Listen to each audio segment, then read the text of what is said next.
Hi. നമ്മുടെ ലൈഫിൽ പല രീതിയിൽ നമുക്ക് കല്ലേറുകൾ ഉണ്ടാവാം. ചിലപ്പോൾ അത് വാക്കുകളിലൂടെ ആവാം, ചിലപ്പോൾ അത് പ്രവൃത്തിയിലൂടെ ആവാം.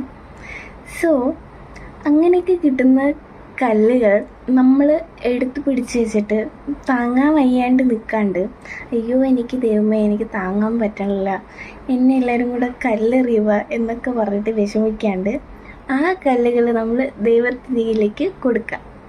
സോ ദൈവം അതിനെ നമ്മുടെ ഉയർച്ചയ്ക്ക് വേണ്ടിയിട്ടുള്ള പടികൾ ഉണ്ടാക്കാൻ വേണ്ടിയിട്ട് അതിനെ യൂസ് ചെയ്യും. സോ വെറുതെ എന്തിനാ നമ്മൾ ആ താങ്ങാൻ വയ്യാത്ത ഭാരങ്ങൾ പിടിച്ച് വെച്ചുകൊണ്ടിരിക്കുന്നേ? അതങ്ങ് ദൈവത്തിൻ്റെ കൊടുക്കുക. ദൈവം നമ്മുടെ ഉയർച്ചയ്ക്ക് വേണ്ടിയിട്ടുള്ള പടികൾ ഉണ്ടാക്കാൻ തന്നെ അതിനെ യൂസ് ചെയ്യും. So give your worries to God. He will cares about you. Don't worry.